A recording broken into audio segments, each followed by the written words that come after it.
Mes frères, quel genre de carême vivez-vous? Nous avons déjà passé plus de la moitié de ce temps de préparation, alors il ne faudrait pas manquer les 2 dernières semaines. Il y a sûrement parmi vous ceux qui ont démarré au quart de tour. Alors c'est le moment de faire le point sur les efforts, observer en bourse si le cours du Nutella a chuté par exemple. Il y a ceux aussi qui les ont bien imaginés, leurs efforts, mais n'ont pas encore trouvé le moyen de s'y mettre. Alors je voudrais par cette homélie encourager les uns à maintenir leur effort et les autres à le commencer.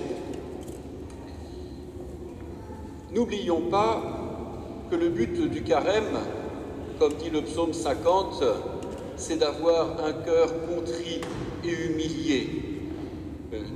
Toute notre action de carême a pour but de mettre en valeur les grâces de notre vie baptismale.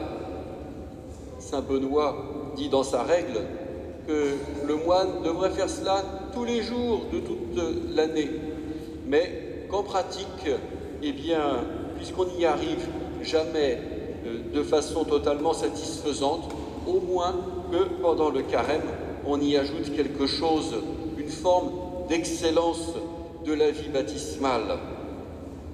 C'est pourquoi on ne peut pas se focaliser uniquement sur un aspect de la pénitence, c'est tout notre être qui doit y être investi.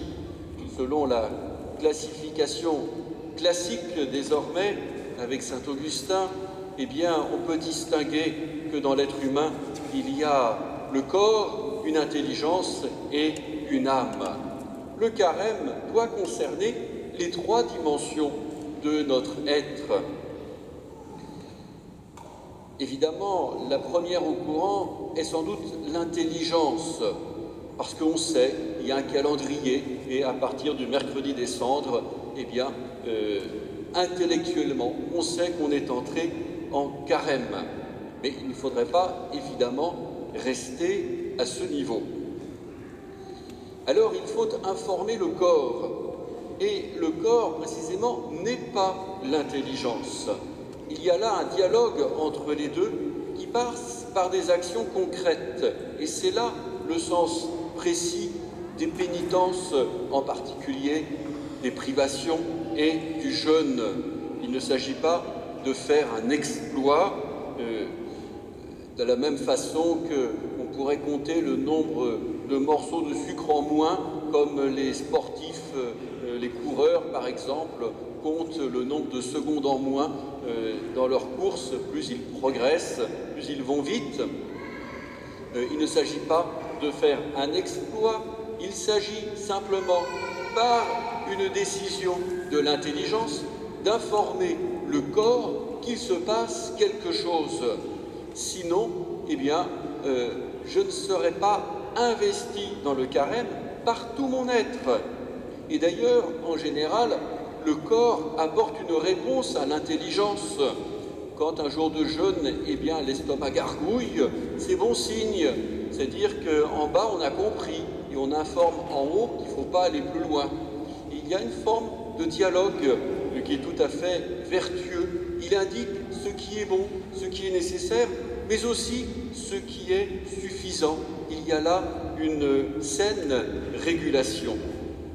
Bien entendu, il y a un certain nombre de signes extérieurs qui viennent aussi conforter cette information, en particulier dans la liturgie, l'absence de l'Alléluia, la couleur violette ou rose comme aujourd'hui, un certain nombre de signes que l'on peut aussi développer dans une forme de liturgie familiale.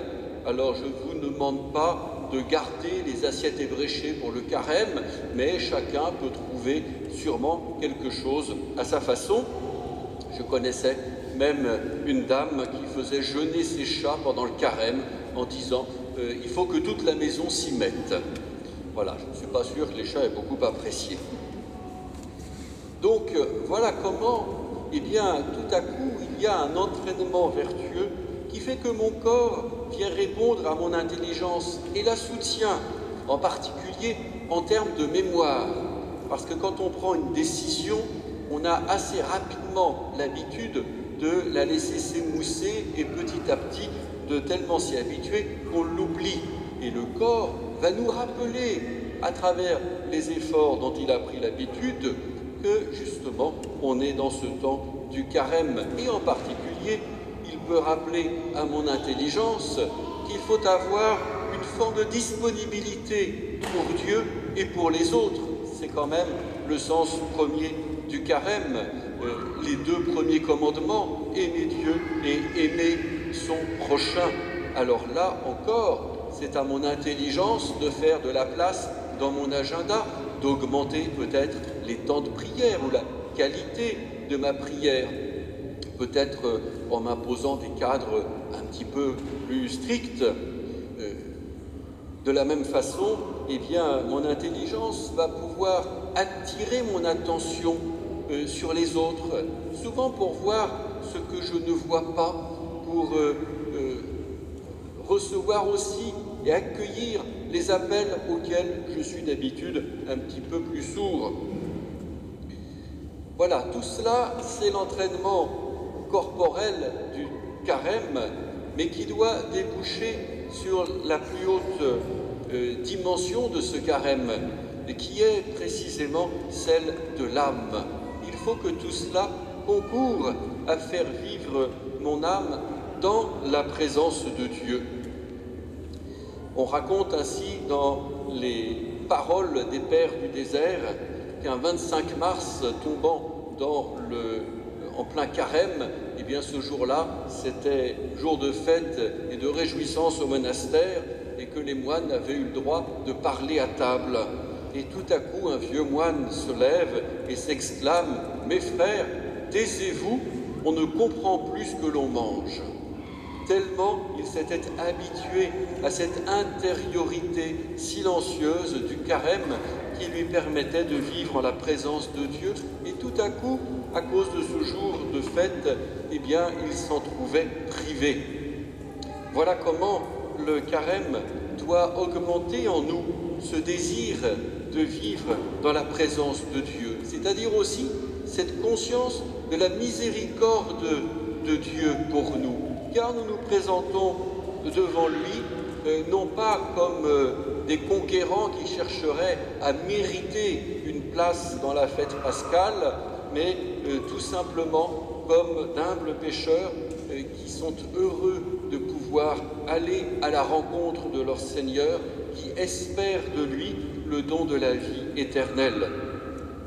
Alors mes frères, oui, en ce dimanche, mesurons cette dimension joyeuse du carême, parce que la plus belle dimension de l'être humain n'est-elle pas celle de l'âme, celle qui nous relie à Dieu? Et voilà qu'il nous est donné un temps de 40 jours, précisément pour la mettre à la première place, au premier rang, pour lui assurer le maximum de ce qu'elle peut recevoir de nous. Alors oui, c'est un jour de réjouissance aujourd'hui et surtout qui nous met dans la perspective des fêtes pascales qui approchent. Oui, que nous soyons prêts pour accompagner le Christ dans Jérusalem et vivre avec lui ce mystère de sa mort et de sa résurrection, de renouveler ensemble au cours de la Vigile pascale le oui de notre baptême.